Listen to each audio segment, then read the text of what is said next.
Os destaques de 2020 entre os julgamentos e acontecimentos do ano no plenário do Supremo Tribunal Federal, você confere aqui na TV Justiça.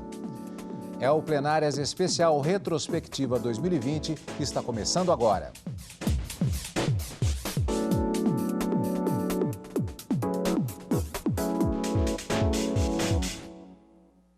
Hoje, com mais uma seleção dos principais momentos das sessões do plenário do Supremo Tribunal Federal no ano de 2020. Conversamos agora com a Karina com relação às expectativas que nós temos para o programa de hoje, Karina. Alguns dos muitos destaques, a gente tem sempre falado isso neste atribulado ano de 2020. Exatamente, Cadu. E um dos temas que a gente vai comentar aqui e que ainda não foi concluído até a data da gravação deste nosso programa de plenárias especial são as medidas estabelecidas pelo governo federal de enfrentamento à Covid em terras indígenas. Toda a discussão começou no Supremo em agosto, agora de 2020. Os ministros acabaram referendando uma medida cautelar do ministro Luiz Roberto Barroso, que determinava que o governo apresentasse um novo plano. O novo plano foi apresentado no decorrer do semestre, mas ainda assim considerado insatisfatório. Foi dado um prazo para que fosse adaptado aquele plano inicial e, ao final de dezembro, no dia 1º de dezembro, o ministro Luiz Roberto Barroso deu um prazo de 48 horas para que essas novas metas ou medidas de enfrentamento fossem definitivamente aplicadas pelo governo federal. A gente vai ver direitinho como é que foi essa decisão até, como eu disse, até a data da gravação deste programa. Mas outros assuntos que a gente vai tratar aqui também e que foi notícia no plenário do Supremo Tribunal Federal no segundo semestre foi a questão do estabelecimento do limite do teto remuneratório para todo aquele servidor público que, além de receber a sua remuneração mensal, recebe também uma pensão ou proventos, vamos imaginar, de um companheiro que tenha falecido. A soma desses dois valores, a remuneração do servidor e a pensão por morte ou aposentadoria de um servidor falecido, a soma deles deve ficar dentro do teto constitucional estabelecido, que é como o limite a remuneração dos ministros do Supremo Tribunal Federal. A gente vai ver qual foi a discussão também nesse julgamento. E, por fim, vamos tratar um pouquinho do compartilhamento de informações pelo Sistema Brasileiro de Inteligência com a ABIN, Agência Brasileira de Inteligência, que pode ter acesso a dados e informações sigilosas apenas se demonstrar interesse público na obtenção dessas informações. Esses são os 3 grandes temas que a gente vai recapitular e que foi notícia no plenário nesse segundo semestre de 2020, Cadu. Vamos então, Karina, para a máquina do tempo da TV Justiça. No dia 3 de agosto, o Supremo Tribunal Federal retomou as sessões plenárias por videoconferência. Mesmo após o recesso, os casos relacionados ao coronavírus ocuparam espaço na pauta. O primeiro julgamento do segundo semestre foi de um processo sobre o impacto da pandemia em aldeias indígenas. Logo no início foram citados os números de vítimas naquela época.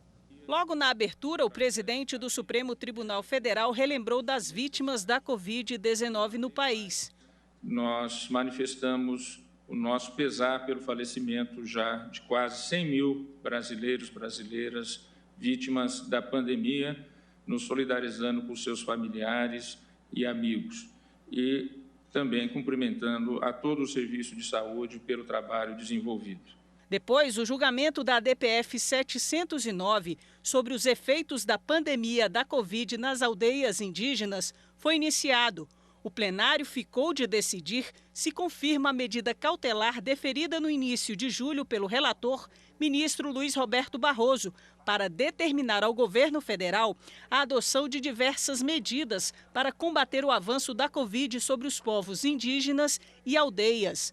O advogado da Articulação dos Povos Indígenas do Brasil, entidade que entrou com ação junto com 6 partidos, foi o primeiro a falar. São 623 indígenas mortos, 21.646 indígenas infectados e 146 povos indígenas atingidos, chamando a atenção para os estados do Amazonas, Pará, Mato Grosso, Roraima e Maranhão.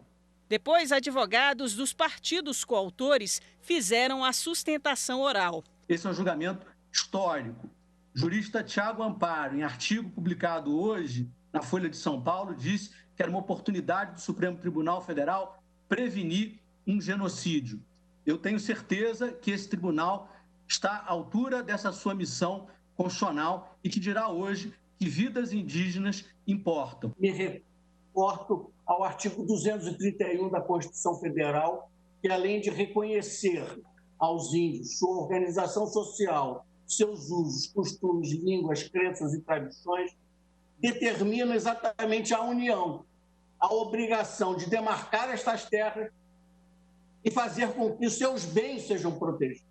Depois, o advogado-geral da União fez um resumo das ações tomadas pelo governo federal no enfrentamento à Covid entre os indígenas. A CESAI e os seus 34 DCEIs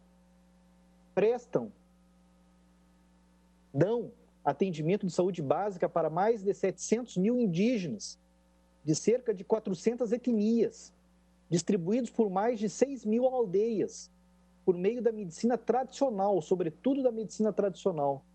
E os indígenas participam ativamente da construção da política pública de saúde junto aos DCEIs.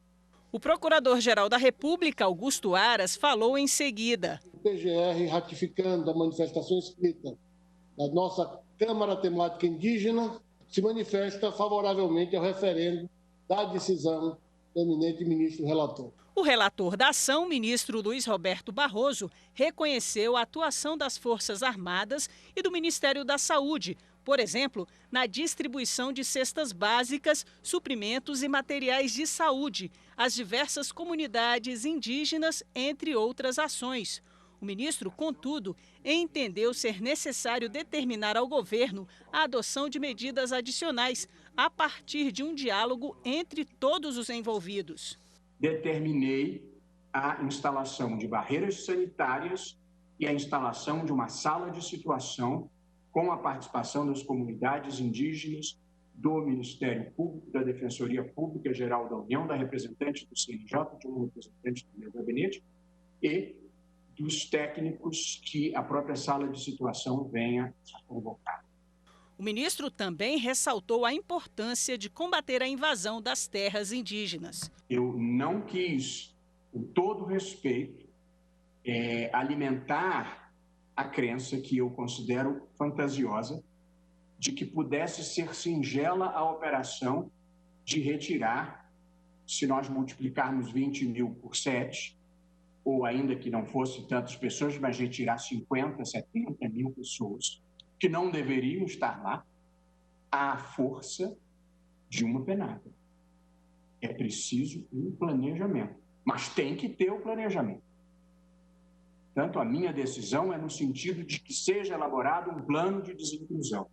O ministro também determinou medidas a serem tomadas para os indígenas que se encontram em terras não homologadas. É uma questão de cumprimento da Constituição, onde estejam preenchidos os requisitos constitucionais. Esse é um ato vinculado. Seja como for, havia aí uma contradição. Se o governo não pretende homologar mais nenhuma área indígena e dizer que mesmo os aldeados em área não homologada não receberão o tratamento médico, a contradição era visceral. E, portanto, a mim me pareceu bem estender o atendimento do CESAI também às comunidades aldeadas, ainda que em terras não homologadas. Pois é, Karina, nesse caso das terras indígenas, houve a questão, ela não se encerrou no plenário do Supremo. O ministro relator, o ministro Roberto Barroso, ele estipulou prazo para determinadas providências e que se estendia, como você já adiantou no início do programa, inclusive, para o início do mês de dezembro.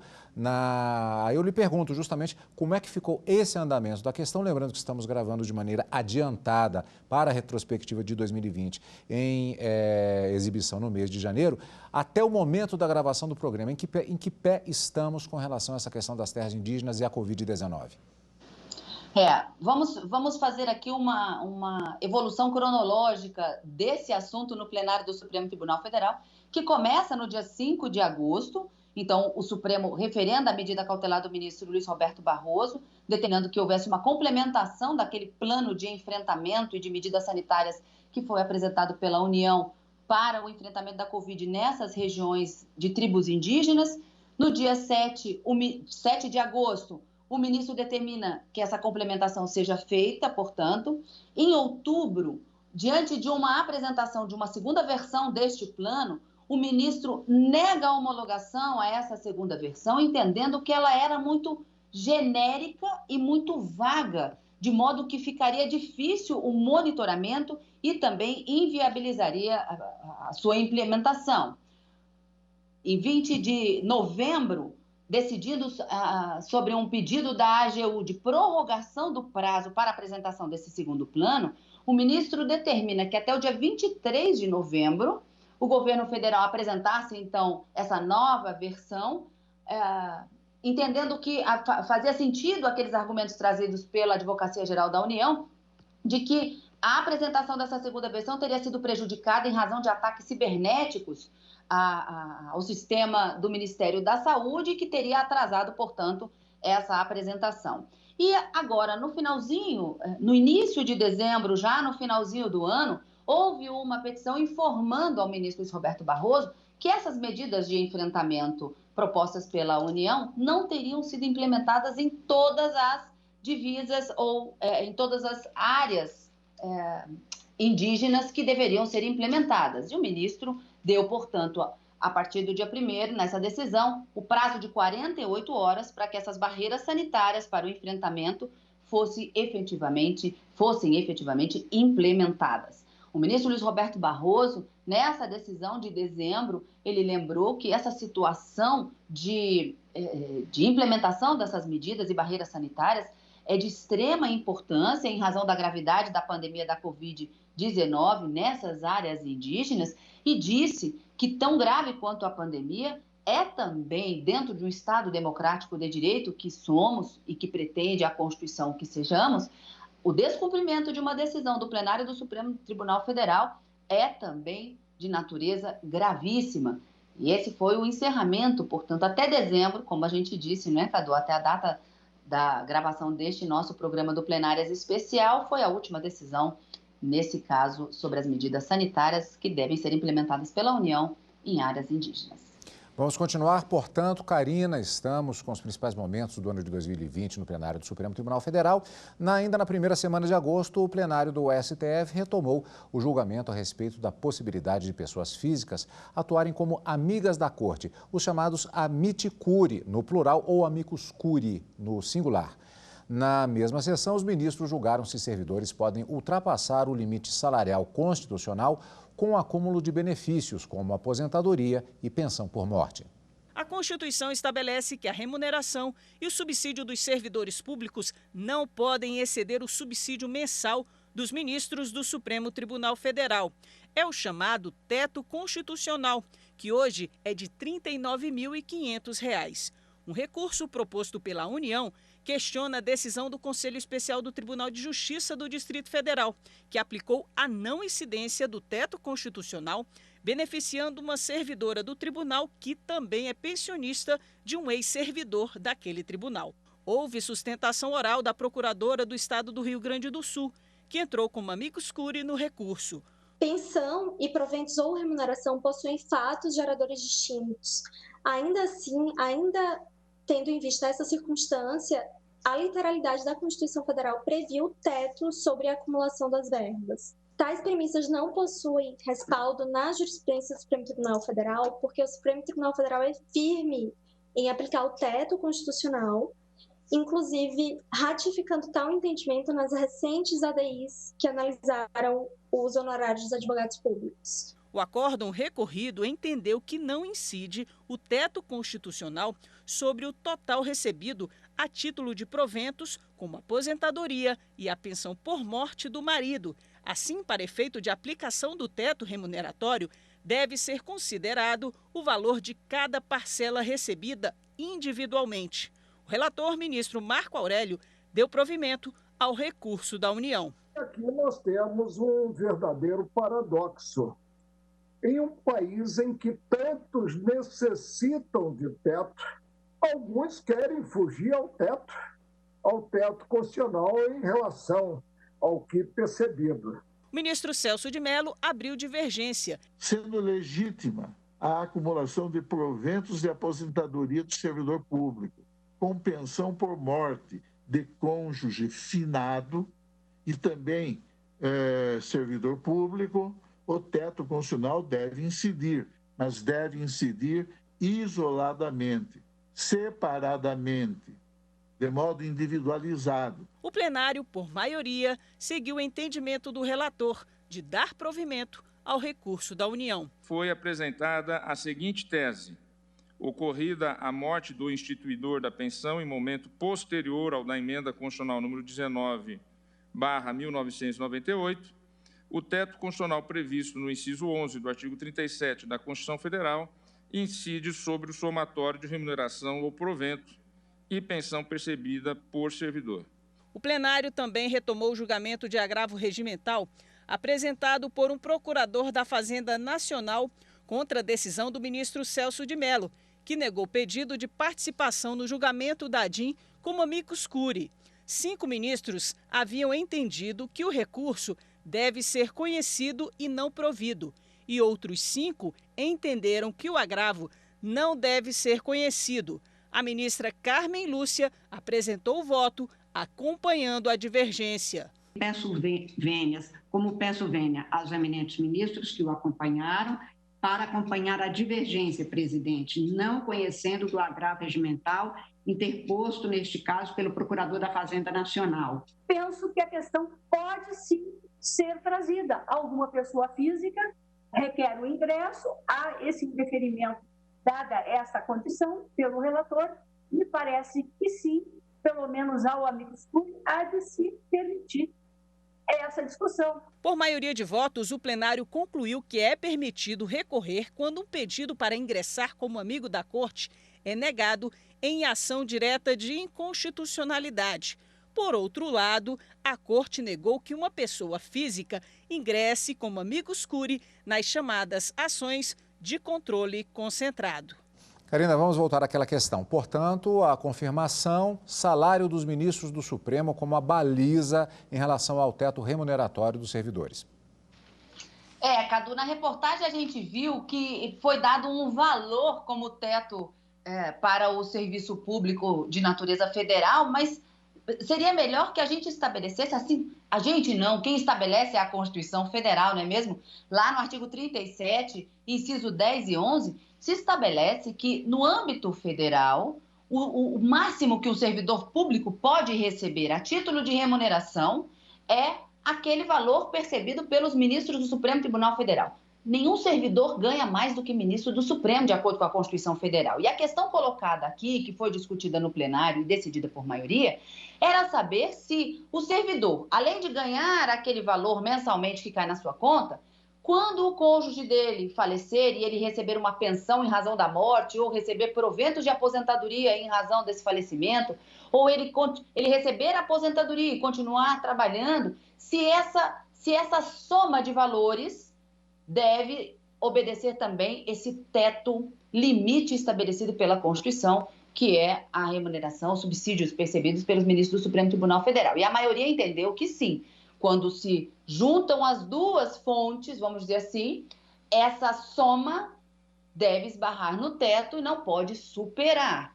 3 ministros ficaram vencidos, dentre eles o ministro Celso de Mello, que em 2020 se aposentou, deixando a Suprema Corte, agora ministro aposentado. Ele entendeu que como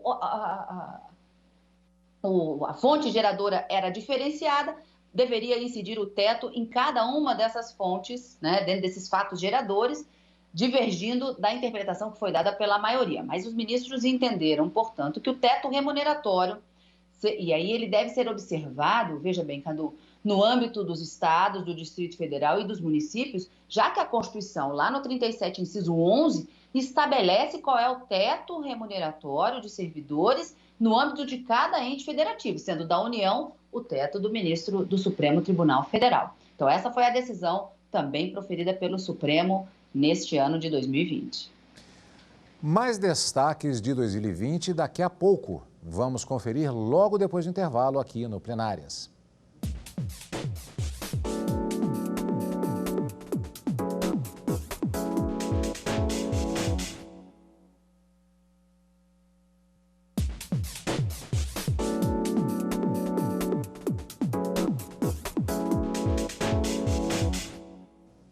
Estamos de volta com mais destaques de 2020 no plenário do STF. O plenário do Supremo Tribunal Federal decidiu no dia 13 de agosto que o compartilhamento de informações com a Agência Brasileira de Inteligência exige motivação e interesse público. A decisão foi com base em ação que pedia limites ao fornecimento de dados à ABIN.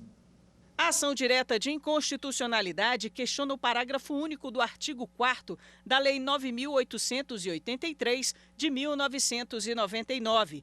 Os partidos alegam que o dispositivo poderia desvirtuar a finalidade da Agência Brasileira de Inteligência, a ABIN. Os autores argumentam que a situação ficou ainda mais complicada com a edição do Decreto 10.445 de 2020.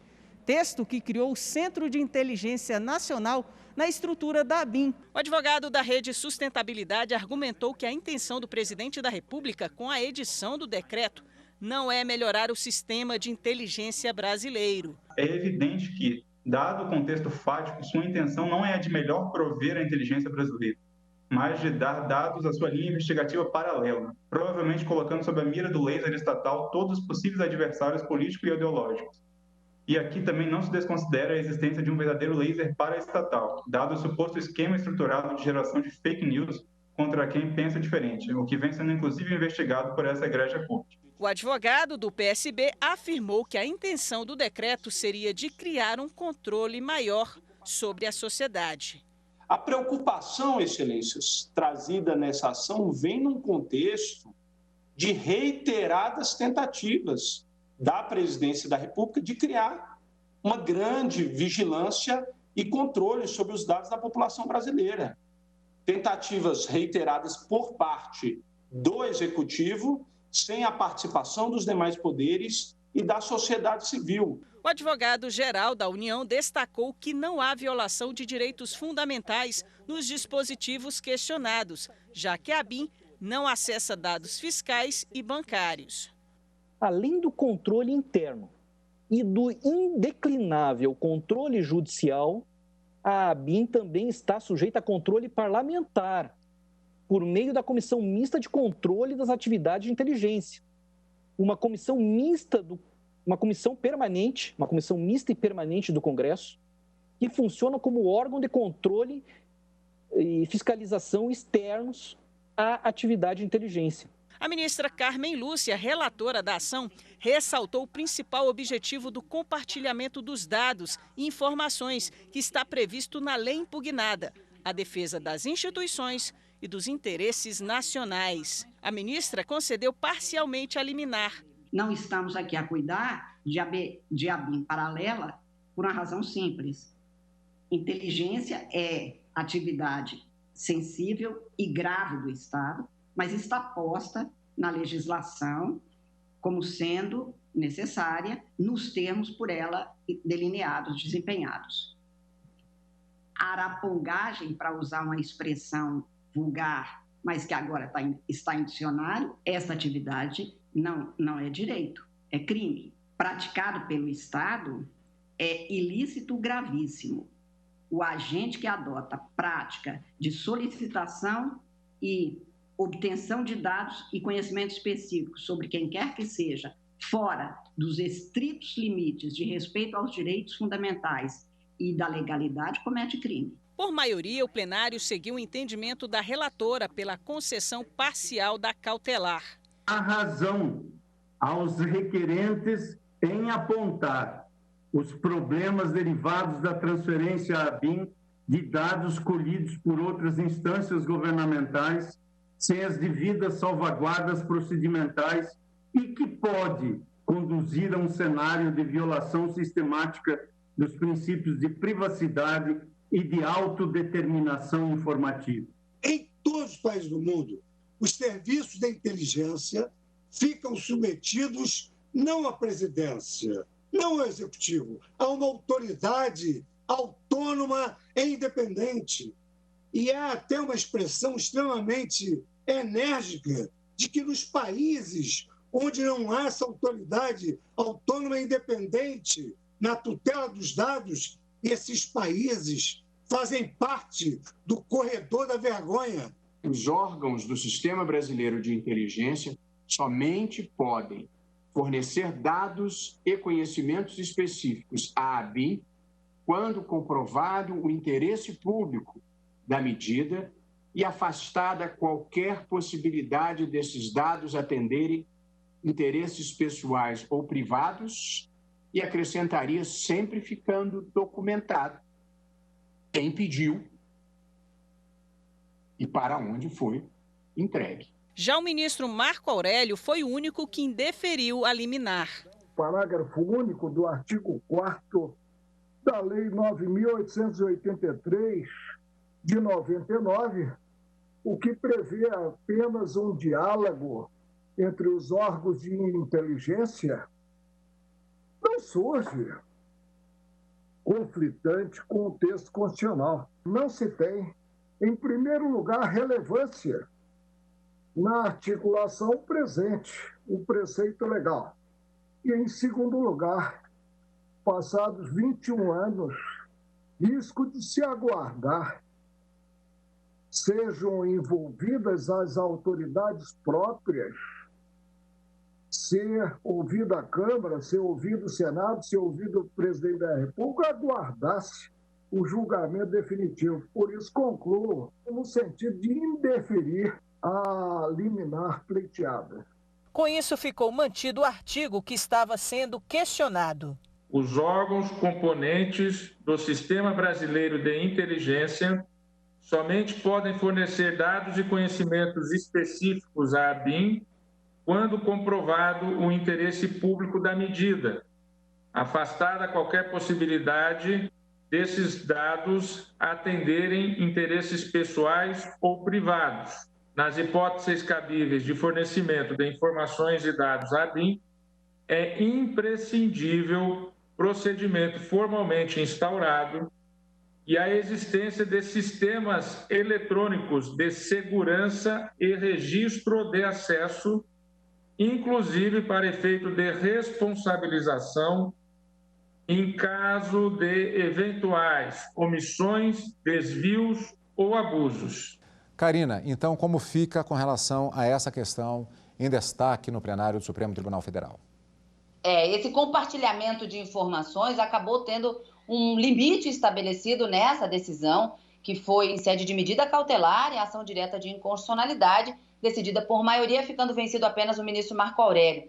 O ministro Marco Aurélio entendeu que, como a legislação já está em andamento há mais de 20 anos, não faria sentido deferir a medida cautelar, devendo aguardar o posicionamento, inclusive, do Congresso Nacional para se manifestar. E aí ele ficou vencido. Mas os demais ministros concordaram de que, para que haja esse compartilhamento de informações com a ABIN, pelo Sistema Brasileiro de Inteligência, é preciso que haja uma motivação de interesse público, que aquelas informações que são sujeitas à reserva de jurisdição e que, portanto, precisam de ordem judicial para serem compartilhadas devem ser resguardadas, como, por exemplo, uma comunicação telefônica, isso deveria obter uma decisão judicial, e que ainda, como a gente viu aí no finalzinho da proclamação do ministro Dias Toffoli, que ainda era o presidente da Suprema Corte quando esse julgamento aconteceu, é preciso que haja instauração de um procedimento formal para que esse compartilhamento aconteça, com um sistema eletrônico de segurança e registro de acesso, inclusive,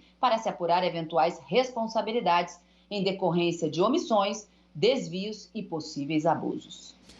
Karina, portanto, encerramos mais um programa com os destaques do ano de 2020, mas ainda temos mais caminho a percorrer com os principais momentos do plenário no ano de 2020. É isso aí, Cadu. Ainda temos muitas outras decisões aqui nesse plenário especial que todos podem acompanhar com a gente dentro dessa retrospectiva de julgamentos no plenário por videoconferência que aconteceram no Supremo Tribunal Federal em 2020. Você acompanha o Plenárias aqui na TV Justiça, na Rádio Justiça e também pelo YouTube. Se preferir, direcione a câmera do seu celular para esse QR Code que aparece aí no canto da tela e acompanhe o podcast Plenárias quando e onde quiser. Obrigado pela sua companhia e continue conosco aqui na TV Justiça.